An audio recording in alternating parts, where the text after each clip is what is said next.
Ooh. We are live. This is Literary Roadhouse. One short story once a week. I'm Anise. I'm Gerald. And I'm Andy. Yay. And we have a huge delay for those of us who are watching us live. So if you see a big pause, that's because Like for a minute there, I thought Gerald didn't know it was his turn. And I remembered I have a delay. He knows it's his turn. I just have a delay. Oh, gee. This is going to be a great show. So this week we read Freyr by Tommy Orange, and it was delightful, and I loved it. And if Andy and Gerald disagree with me, I am going to push them off a bridge. I get it, because that's except I believe to Andy the loves story. it because he said so in Slack. Is that your summary? Is that it? Yeah, that's my summary. That's all we need to know. Okay. I like that Andy said in Slack that it's one of the best openings ever to a story, and all stories should open this way. And that's why I chose this story, is because when I was looking through, I read the first couple of lines and I was like, done. Yeah. This one's for Andy. Oh, it's incredible. Yeah? You like it? I've not heard you be so effusive about a story ever. Well, okay. Let me tell you a little something, Gerald. Please do. I'm all ears. I'm not all hands, I'm all ears. It's this weird quibbling about language while he's also talking about a guy with a hand that's on his chest. Those are like my two favorite things. Yeah.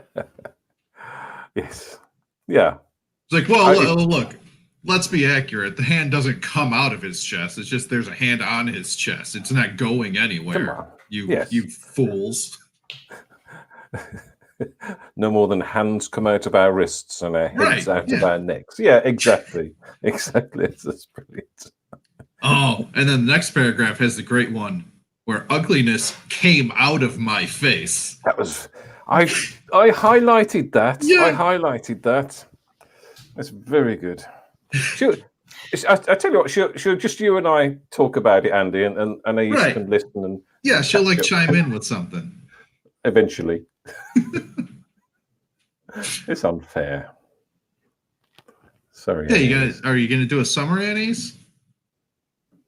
Actually, I'm going to chime in right now. This delay is too painful. I'm going to go to the living room where I know I have better reception.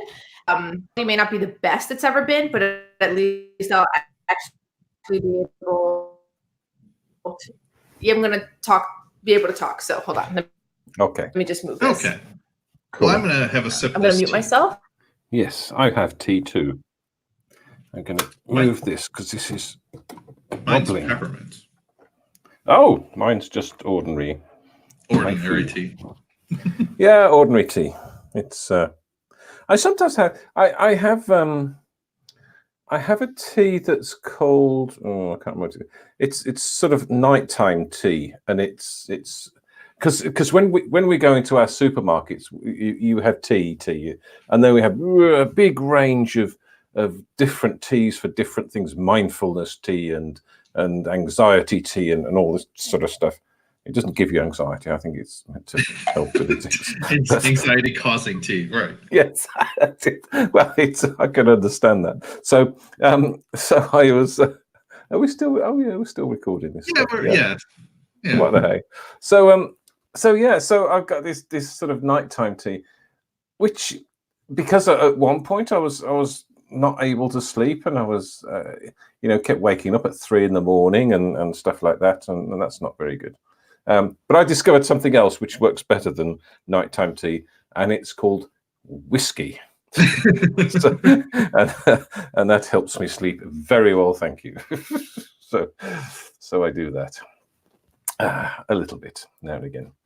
So yeah, I know. I mean, this would be fascinating for the viewers and listeners, because I've been to my partner's brother was 70 last week, and he had a sort of big birthday meal over the weekend, which is great. Except he lives about 300 miles from us. Now, I know you Americans like go to get crate of beer 300 miles and think nothing of it. It's or you catch a flight or something. Who knows?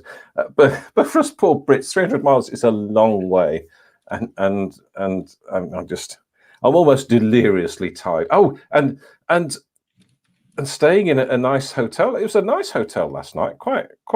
It wasn't expensive, but it wasn't cheap, and it was nice hotel. It's got a gym and all this sort of stuff. Except at 3:15 in the morning, came back some people who had been out, and I suspect drinking heavily, and after shouting very loudly down the corridors for some time, someone in the group says, "Shh, shh." I just think, well, it's a bit blooming late now. It's quietening people. So I had, and then driving 200 miles back home. Poor me. But I am driving 300 miles tomorrow. Oh, so I am on what a you need some? Is it what? She's on a coffee table. Oh, okay, cool. Which ties in nicely to the tea discussion. Yes, exactly. Yes. Also, this room has an echo. So homogeneous discussion. Deal with it. Good. Yeah. Well, then we can hear you twice. 12 seconds too late. Yes. My tea says hello. There you go. There is not as much of a delay anymore. The delay is gone. That worked. Oh, let me check if Audacity levels are still good. They are okay. Awesome. They are fine. Okay. But there's an echo. Hey. Delightful. Tell us about this story. Okay. So you guys were talking about... Yeah, I will. You guys were talking about tea while I was setting up. Guys, that's not fun. Yeah. Well, because I had tea. Compelling content. Because we both have tea, but we have different tea. And this thermos was a Christmas gift, so... I also have tea. Wow, this whole podcast is now a tea podcast. Look at us. We should rename it the Tea Drinkers Literary Roadhouse something. But I was just telling Andy, so I just feel ridiculously tired for reasons you'll find out when you listen to the podcast. So I'm sort of sitting here slightly delirious with tiredness, but that's okay. I'm desperately sort of having tea to wake me up and get me through. Which it will. I'm on my second cuppa already. All right. So the story, Freyr by Tommy Orange. Okay. So as Andy was saying, it starts with some quibbling about language, about how you describe a third hand on someone's chest. Is it coming out of his chest? Is it just there? Anyway, but then it's genius. He's talking about his friend Frank, who had a third hand, who he works with. It's a work friend that he made. And they bonded because they are both abnormal. The narrator is abnormally ugly. Like the kind that people stare at but feel bad staring at, and that women assume makes you a creep who's desperate because you must be lonely. So they're at a company picnic one day.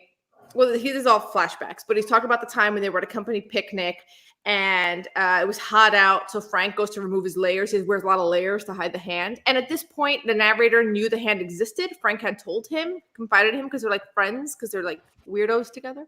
Weirdos by society standard. But they're actually not weird at all. But then he had never seen it. And then at the company picnic, Frank goes to take off his sweater, the top layer, everything lifts up. He didn't realize the sweater's covering his face, that everybody else at the company picnic, people were playing volleyball, sees his hand, including the narrator's like sort of like agape at it.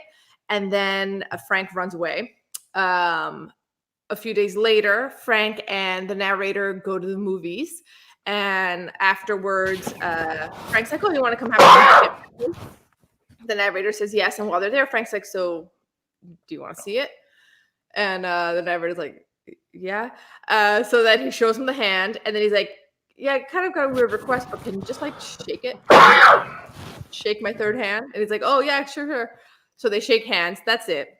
And then a few days after that, so a week after the whole company saw the hand, Frank has a heart attack in his office, dies. At the funeral, the narrator meets Hallbjorg, who is Frank's sister. I hope I'm saying that right. And she explains that his real name was Freyr. He was sort of like blend in, I guess.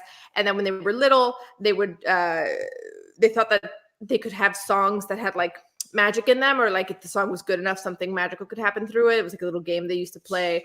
Also, that Frank wasn't supposed to live because he was born without thumbs, and that's a sign that that's bad heart health. So it's very kind of like folksy in that way. And she's saying, you know, if it had been like the olden days, he would have been a shaman because birth defects were a sign of like shamanism. She calls the Icelandic people the light-skinned Native Americans, the white Skindians, which was kind of funny. And then she says that shortly before Frank died, he had sent her a song. Well, he had sent her a song a long time ago after their parents died in a car crash that he wanted her, she has a deep voice, to sing over their graves. She never did it. But then he sent the song again, and this one had little claps in it, presumably from his third hand. And this time it kind of moved her more. And then she sings that song at his funeral, and it's very moving. And yeah. Also, the narrator notices a parallel between Frank's death, which happened shortly after his secret hand was revealed, and his own father's death, which happened shortly after his alcoholism was revealed. That's the story. Yeah. And by his own father, I mean the narrator's father. Yes. Yeah. Okay. Wow. So, Gerald, what did you think of the story? I suspect this episode of Literary Roadhouse is going to be Gerald Looks Stupid episode because I liked the story, and as soon as I read about the third hand, I thought, oh, Andy's going to love this, and it's just a sort of slightly weird, slightly strange thing that he would like.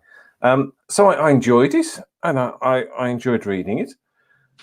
Not to the extent that I think you did. You two did. So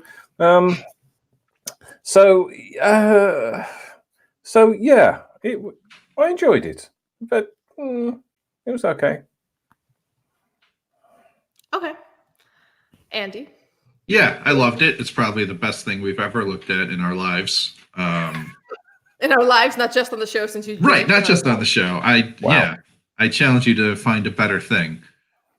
Just like the language was great. Like the language was fun. It was fun to go on this adventure, and it's like there's the narrator makes the point about like right off the bat, like our biological biases, our clumsiness regarding all things abnormal, and then like the language we use. But throughout the story, like bodies keep doing things, like body parts keep being the active parts of the sentences, and it's right. Frank didn't have a heart attack. Where is it? His heart attack. After Frank died, after his heart attacked and then stopped. Right? Just stuff. Ugliness protrudes from him. It's good. It's good talks about words in different ways. I like it. Yeah. I'm glad that you mentioned the subtlety of the language, because so the first time I went through it, I came away from it with that same feeling of this is fun and the language is great. But I had only started to scratch at what the story is about. I kind of got halfway through, and this morning I did it again. And then I started noticing not just what you mentioned, but also that there's other little constant hints in the sentences that had either jumped out at me or I had glossed over that play back into the theme, or what I think is the theme, in a really smart way. So I think I'd read somewhere that he has been shortlisted for the Pulitzer, and I'm like, I get it. Because there is some mastery here in how he'll just throw in, there's certain words that reappear, especially the word abnormal, in different contexts that start to give shape to what is normal or abnormal, which is what I think the theme is. It's playing with normality. What is abnormality? How we deal with that as a society, or different societies deal with it. And then seeing that through line in Freyr / Frank and the narrator, which was really smart. And just, I loved it. I thought it was so good. It was so smart. And I didn't catch the magicalness of the song. Like I knew it was profound and it moved him. But all of a sudden, the fact that the song became magical because of the third hand claps, just like, I loved it. It was so good. So good. Okay. So, Andy, who is Freyr or Frank? I guess we can refer to him as Freyr. And why does the story start talking about his hand? Well, because that's what's, I don't know, notable about him, right? He's otherwise this guy actively trying to fit in and be a normal, like, vanilla schlub, right? But he's got a thing. There's a thing that sets him apart and is different and frankly better. And that's his hand. That's his hand in his chest. Yeah. And one of the things that I liked about the hand in his chest as well, every time it was described, anyway, I'll get back to that in a bit. It was just so funny. Like everything that could have made it grotesque, like, nah, it was just, it's a hand. Yeah. Yeah. Right, because, okay, especially because you had mentioned this was the the journal was edited by David Lynch. Yeah. So, like, when it started with the guy with the hand coming out of his chest in a journal edited by David Lynch, I was like, oh, okay, this is some weird body horror story. It's like, no, it's just a delightful, regular old hand. It's a little pale, but it's a hand. Yeah. So, Gerald, who is the narrator and why do he and Frank connect? What's everything we know about the narrator? We don't know a lot about him, really, because he's because it's all about Frank, and it's all about Frank. We know that his dad had a drink problem, and his dad had a heart attack when he graduated, and that they worked together. And it seems to me that there were like sort of two outcasts within what people would think as normality, and he was very self-effacing when he talked about his own ugliness, and he drew a very sharp parallel between his ugliness, which came out of his face. Ugliness came out of my face, protruded, and that's drawing a direct parallel. So that's how he thought about his features, and maybe he was sort of trying to the character was trying to sort of build a symbiosis with Frank, and sort of show that again, that sort of thing that makes him different came out of his body, so that the body is normal apart from this thing which comes out. And one of the things that's interesting when you're comparing their abnormalities is Frank is doing everything he can to hide his and pretend it isn't there. And the narrator can't, or I mean, he could, I guess, if he became like agoraphobic and never went outside. It was just like a shut-in, but he's not. And going outside and not wearing a ski mask all the time, everyone can see his ugliness. And there's a way in which the sort of nakedness of his ugliness, or the fact that everyone can see that he is abnormally ugly, I feel like it made it no less painful being seen as abnormal, but it made him a bit more resilient, because with both Freyr and with his father, not quite the same parallel, but that abnormalness being made a secret, when that secret is then exposed, there's like a fatalistic power to it. Like you tried so hard to not be this thing that then when you are this thing, it's almost like they give up, right? Or their hearts just give out, which I thought was interesting. Like that. I like that parallel. Also, I liked when he described the father's death. He's dead, and it was like another kind of ugly we hate to talk about but can't look away from. That was nice. This author's just good. Yeah. And did you have anything else to say about the connection between Frank and the narrator? I don't know, not about Frank and the narrator so much, but Frank's dad and the narrator. Yeah. Right. Yeah. Can you dig into that parallel more? Well, I don't know. I feel like we've already touched on it a lot. I don't know that I've got a lot to add, but just they were both trying to hide their secrets, and it was the surprise, right, that killed them. The shock of being found out. It was he described it two ways in the writing, going back to, again, that very careful language. One was the emergence of a secret, was one phrase that he put it, and the other one was the end of a long game, which was interesting. And Hallbjörg gives them another parallel, which is the narrator's father is Native American, and Right. Hellberg says, well, as Icelandic people, we're also kind of Native American as well. And not just that, but my brother would have been a shaman had we like still embraced that culture, which I love. I think it's great. The shaman thing really jumped out at me, so my whole quiz is about shamanism. Oh, excellent. Oh, Yeah. wow. Very magical. Okay. So, though I will say this, the father having alcoholism, this is like a quick detour from the story. It made me think like, initially I was like, oh, right, isn't like alcoholism prevalent in Native American communities? I was like, wait a minute, is this a racist thought that was put into my head at a young age that I've never verified? So then I looked it up real quick. And like, there was actually a good study with a large enough population looking at all different ethnic and racial groups. And so when it came to heavy drinking, it was 8.3% in Native groups, which compared to Caucasians was 7.5. So not really that significant. And then all groups was 6.5. And then interesting though, when it came to abstaining, 60% of the Native American population abstained compared to just 43% of Caucasians and 52.3% of everybody else. So they actually are more likely to abstain, slightly heavier drinkers, but barely more likely to abstain. And then the other one was binge drinking, 17.3% versus 15%. And it actually is a colonial racist stereotype. So if anyone else read this and was like, wait, oh, that makes sense. Alcoholism, natives, apparently this is overblown for racist reasons. And I'm glad I looked it up. And now I can share this with everybody.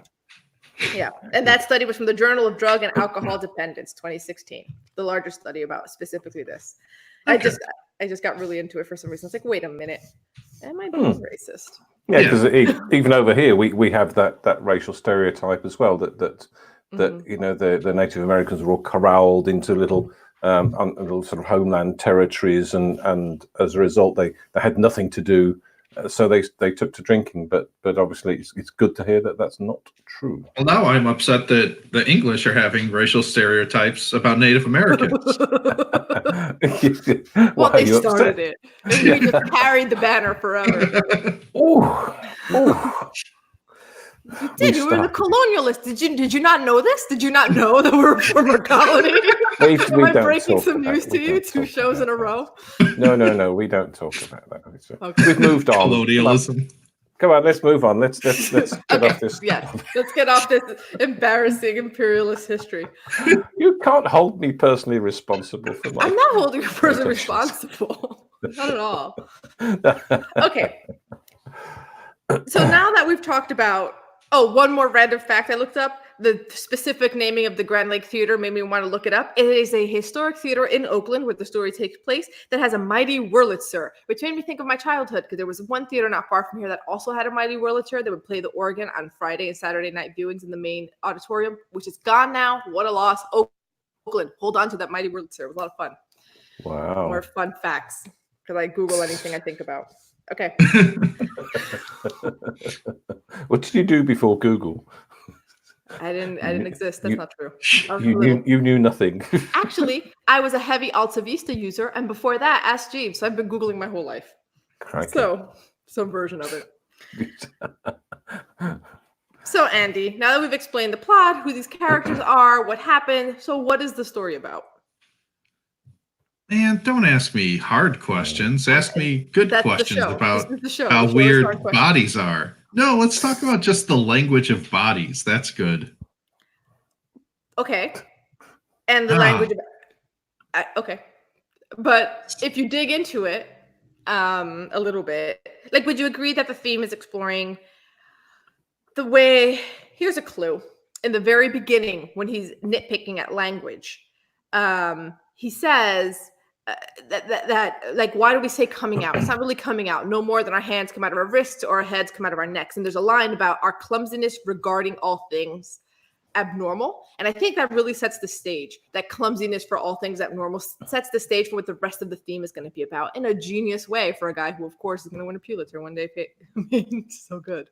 You know, it's like it lets you know this is what the story is about. It's not the thesis yet. He hasn't told you yet what the thoughts are around abnormality, but he's like the rest of the story is sort of going through that clumsiness. Is there anything more clumsy than you want to shake my hand?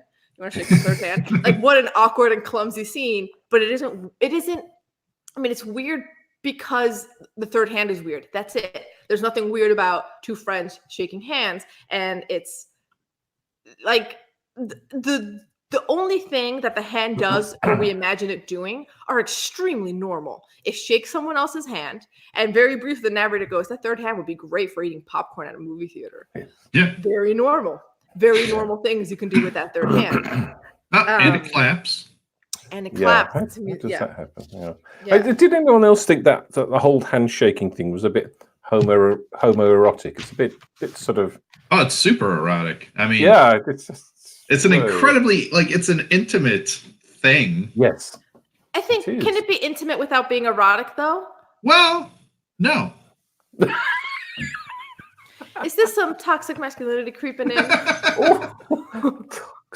Because I feel like, I mean, I agree. I initially had this feeling of like, is this going to go sexual or is this going to go weird? But then it doesn't. And the line when he describes the handshake's my favorite line in the whole story. So I have to write it down. I was just looking at that line. Yeah. So it's like we shook and then held the shake there a moment, looking into each other's eyes and then down at our hands. Real natural feeling. _ Think about that phrase. Real natural feeling.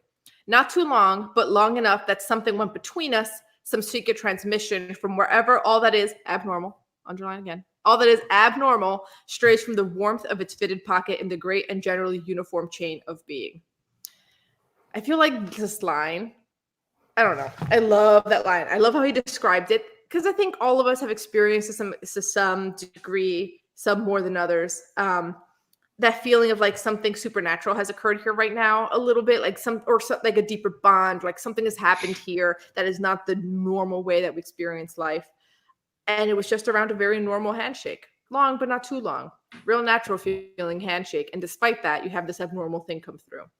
I loved it. Definitely erotic. I'm afraid. I think, I don't know, it seemed that sort of awkwardness in the intimacy is something that maybe it is a male thing. I don't know. But there was just something there that immediately made me think that, is this friendship a little bit more than we're understanding from the story? I don't think the friendship's a little bit more, but I think it is exceptionally intimate. But their friendship had already been building towards that intimacy because Frank doesn't tell anyone else about the hand. He only tells the narrator. And they immediately are sort of drawn to each other in the workplace as friends because they're both weirdos. Yeah. Sort of, but they're not. They're so normal in their personalities. Well, they just have these physical things.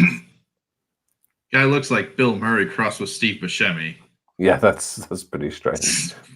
Yeah. Pretty out there. Yeah. And going back to the theme, so there was also this other line that I think is kind of like the thesis-ish kind of line.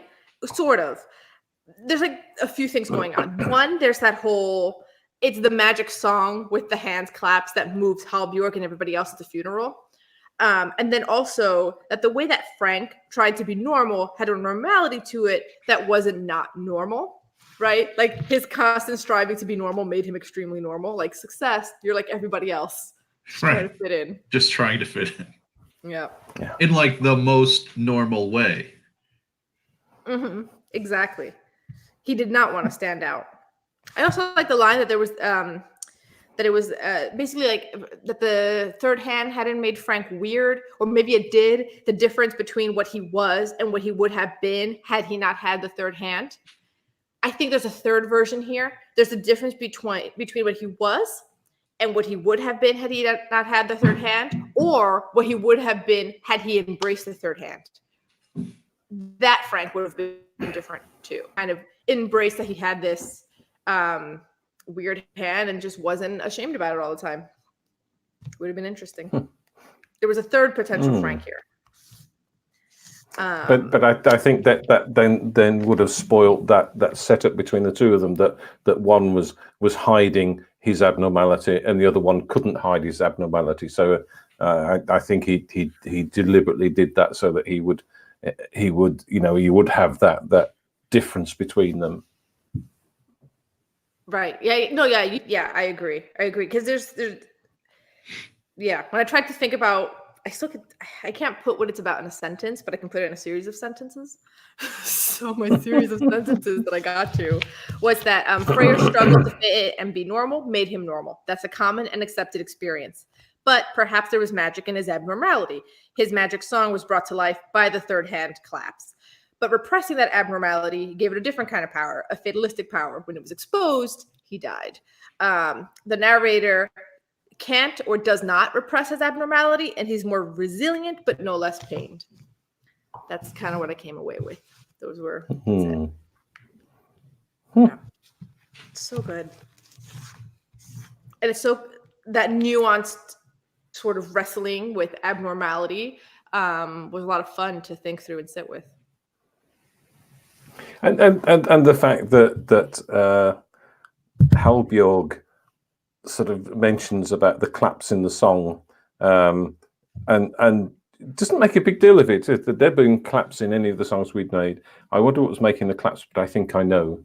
So she just accepts that the little hand claps, which is, yeah, like you say, it's a bit sort of magical side to things. Yeah, I really liked it. Yeah. Especially because they were so normal. Can you imagine? There was in high school, there was a student who he had birth defects on his hands. He didn't have elbows, and then he just sort of had like kind of fingers, but not really. And hats off to his parents and his own character. It wasn't something he was super ashamed of, and he sort of just did the best that he could, was okay, like vocalizing for help when he needed it, seemed to have normal friendships. And just, he didn't hide it all the time or anything. Like, this is who I am, and this is how I was born. And there was a way in which he sort of just powered through it that I think made everyone else able to live with that. Like, you didn't have that feeling of, am I staring, am I not staring? Because he made it okay to do one or the other. If you had questions, he would answer, like and I wonder what Frank's life would have been like if he had done that, or if he probably would have stayed Freyr. He probably never would have taken on the name Frank. Right. Yeah, good point, actually. Yes. Yeah. Okay. Anything else you want to say about the language before we wrap up? It was very, very well written. It was the rhythm to the sentences was excellent. There was no point at which anything sort of jumped out at me as being slightly badly written or could have been written better. It was you just read, and there was, like they say, there were short sentences, long sentences. So there's a real rhythm, and he didn't overdo the description, so it wasn't overweighty with sort of poetic words. It was just the whole of the writing was concentrated on the story. So I thought that was very, very, very, very good. Andy, you love the writing? Anything? Yeah. Yeah, I meant to research beforehand what Freyr was the god of. And I didn't, so I did it just now. Yeah. Apparently, kingship, battle, virility, peace, and prosperity with sunshine, fair weather, and good harvest, according to Wikipedia. All of the above. Yeah. Okay. The god of all of the above. Yes. Yeah. Apparently a pretty important guy. Yeah. Yeah. Yeah.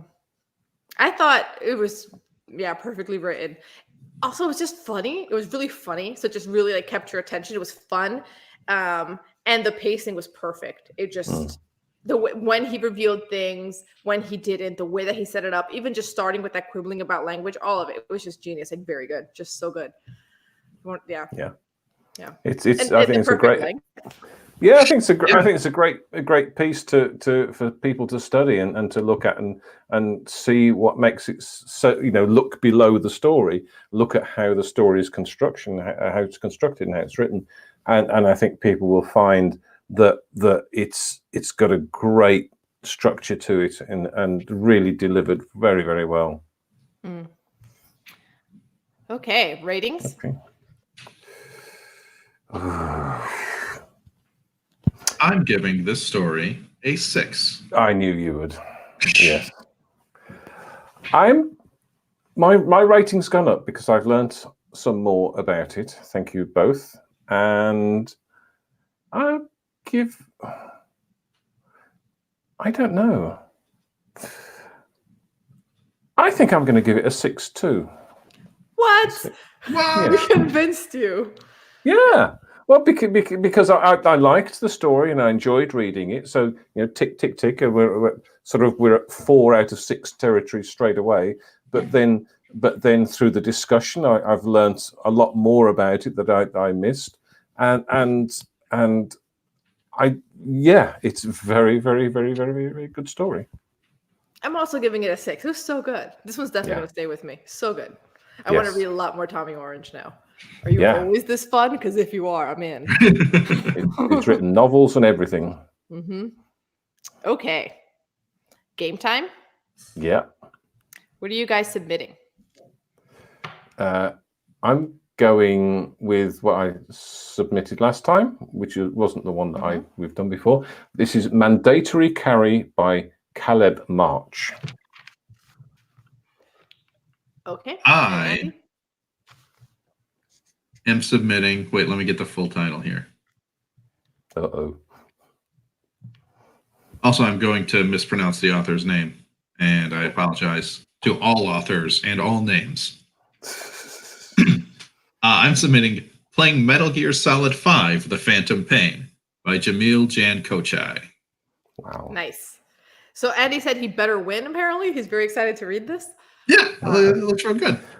If it's about shaming, you probably will. So. Well, yes, it is about shamanism. So I'm going to ask you what something is. So I'm going to give you a shamanic tool or something, and then you got to tell me what it is. It is multiple choice. There was a shaman market I found online. And then I did a little bit more searching. There's all stuff on Etsy. There's like a whole crunchy world of shaman stuff.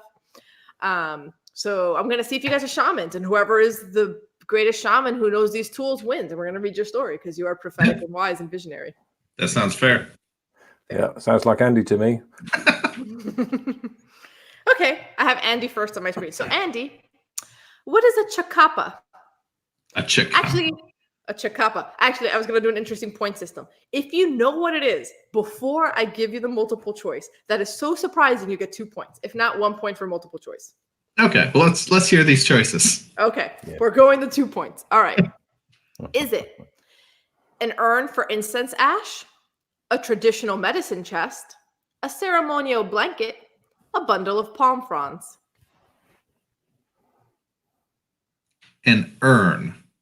No, it is a bundle of palm fronds. A handheld bunch of palm fronds tied together and used in the Amazon as both rhythm and healing instrument. Wow. Okay. All right, let's see. So, Gerald, what is a Tibetan Melang shamanic mirror pendant worn for? Why do you wear it? You can either go for the 2 points, or I can give you the multiple choice. Multiple choice, please. Okay. So does the Tibetan Melang shamanic mirror pendant promote healing, attract positive energies, ward off curses and dark energies, summon ancestral spirits? Wards off curses. No, it attracts positive energies into the body. The concave side of the reflective brass pendant can be worn facing the body to focus positive energy into the body. Of course, yeah. Well, if you said it was well. The concave, of course. Whatever. Andy, what is rapé? Yeah, let's hear those choices. Is it a medicinal paste, ground medicinal plants, so a powder, I guess, healing mud, medicinal healing mud, or medicinal healing chewing tobacco? Well, I'm going to tell you it's medicinal right now. Medicinal. Right well now, done. Yep. medicinal. But is it a paste, a powder, a mud, or chewing tobacco? I think that's a mud. No, it is a powder, ground medicinal plant, but also it has psychoactive effects. So sometimes just using, for like a deeper experience and a little bit of tripping. It also heals, does both, all of the above. How could you not know that? I don't know. Okay, Gerald. Yay. What is Palo Santo? Is it Oh, wait. Do you know what it is for 2 points? Palo Santo. Yeah. Oh, it's on the tip of my tongue. No. Go on. Okay. Is it a small bundle of wood? Is it a shaman's staff? Is it a bundle of bones? Or is it a gourd? Staff. No. It is a Oh. small bundle of holy wood, also known as a smudge stick. So it's like this little bundle, and then you burn it, and it cleanses an area, rids it of bad energies, and promotes natural healing energies. Yeah, well, if she had Made of said wood. smudge stick, Gerald would have got it. Yeah, Surely, it's made yeah. of He wood. knows so that it's a halfway smudge there. stick in the UK. Yeah, I think I should get half a point for knowing it was wood. I like how no one has any points on the board. All right. No, yeah, Andy, I like that too. what is a kuripe? Is it a beaded headband, an engraved copper pot, a snuff applicator, or a gourd staff? That is a copper pot. No, it is a snuff applicator. Remember rapé, the ground medicinal plant? No. You wear the kuripe as a pendant, you can just snort that. Of course. Of course. Of course. Now you mention it. No, I mentioned it, yeah. And Gerald, last one for a point. If not, I do have a tiebreaker. What is the Vegvisir? Is it a bird spirit that guides the dead, an ancient rune that guides you, a prophetic tea leaf reading, or a holy mass grave for children taken too soon? Vegvisir. Are you pronouncing that correctly? Probably not, no. Yes. It's the first one, whatever you said first. Bird spirit that guides the dead? No. That's It is the an key, no. ancient rune that guides you. It's an Icelandic magical rune, Icelandic, intended to help the right. bearer find their way through rough weather. Oh. Oh, okay. Yeah. Well, I feel much the wiser. So neither one of you are shamans That's At all. good. Yet. at all. Actually, if either one of you has a embarrassing birth defect, share it now on the Well. podcast and you win.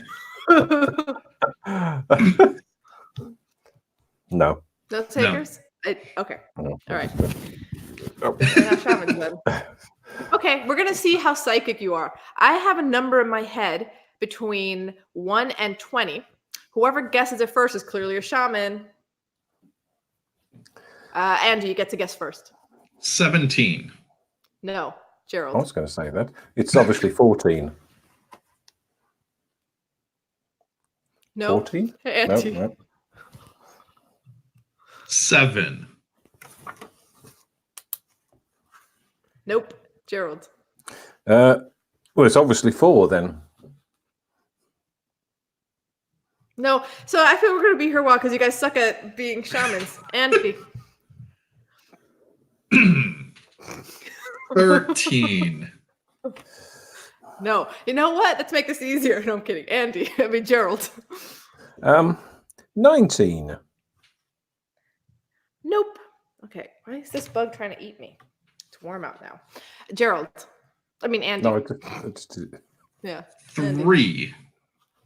Nope. Gerald. It's gonna be the last number you guys guess. You're the worst shamans. 10. Nope, Andy. 9. No, Gerald. 8. 8. 8. Incredible. 8.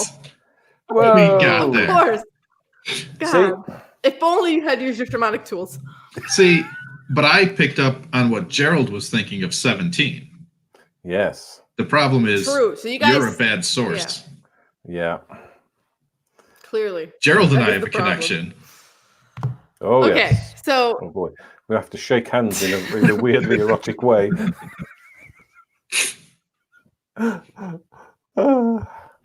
Right. So what are we I reading will next film time? this. And Okay, Gerald says Gerald, it's- what are we reading? it's called Yes. Mandatory Carry by Caleb March. Okay. But before you go, share your abnormal birth defects with us in our Facebook group, the Literary Roadhouse Readers, or on Twitter at Lit Roadhouse, or our website, literaryroadhouse.com. You know, it's a good way to signal that you're a good and normal podcast fan, not abnormal in any way. Leave a review on iTunes. Also, we're going to start a new shamanic music podcast. Support our mystic music career and Literary Roadhouse expenses by contributing at patreon.com/Literary Roadhouse. Every bit helps. And as always, share this podcast with the Icelandic community in Spanish Fork, Utah. Until next time, read a good story. Very good.